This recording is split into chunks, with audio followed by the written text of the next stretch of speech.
So ayan guys, tingnan mo yung pusa naming si Timtim. O nakayakap yan sa hita ko. At saka alam mo yung gusto niyan. Laging nandyan ako sa tabi niya. O, diba? Tingnan mo, matutulog lang yan. Nakayakap pa yung paa niya sa tuhod ko dyan. O. Diba? O, may pusa kayong ganyan.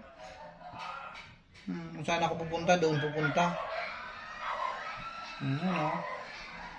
Kanina pa yung sunod ang sunod eh. Tutulog na ba? O, tulog na daw yan. Wala yung tigil sa So yan guys, yan si Timtim guys. Napaka-sweet po niya. Dati inaaway ako niyan eh. Lagi akong kinakagat. Ayan o, tingnan mo naman o. Nakakapa yung kamay nito o. Di ba? Akin na nga yan. So yan guys, huwag kalimutan i-like at i-follow.